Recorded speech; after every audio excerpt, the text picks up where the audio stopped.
चाषी आसी किछि नुआ अपडेट। आपण एक खुशी खबर कहले भी भूल हबनी। चाषी पंजीकरण पर दरकार नहीं वंशानुक्रमिक प्रमाण पत्र एने जो अपडेट रही चलतु आग को वीडियो रे डिटेल से जानिबा।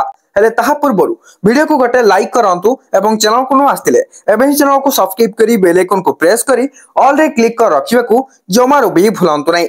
एणिकी निर्दोष घोषणा नाम करी हबो चाषी पंजीकरण अर्थात फार्मर रजिस्ट्रेशन। खरीफ धान संग्रह पंजीकरण रे दरकार हेउतुला वंशानुक्रमिक प्रमाण पत्र। तेबे चलित खरीफ ऋतु पय याकू कार्यकारी करा जिवो। पूर्वरु खरीफ ऋतु धान संग्रह एवं चाषी पंजीकरण अवधि वृद्धि घोषणा करथिले मुख्यमंत्री।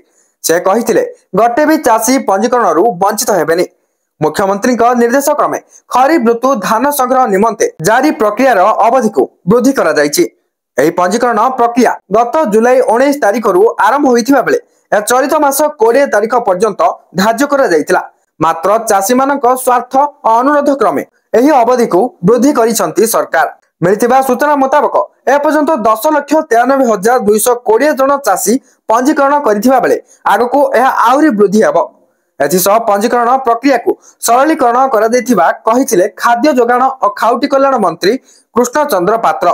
तो जहाँ भी किसी चाषी को नहीं नुआ अपडेट थिला मु आपन को जणाई साली। वर्तमान वीडियो को शेयर करी समस्त पाखरे ए अपडेट को पहुंचाई दियंतु एवं वीडियो किसी इन्फॉर्मेटिव थिला तेनो करी लाइक कर देबे। तासो सोशल मीडिया रे जति मते फॉलो करनांती निहत भाबरे फॉलो करि नियंतु। डिस्क्रिप्शन रे लिंक रहिछि चेक आउट कर नियंतु। Thank you for watching.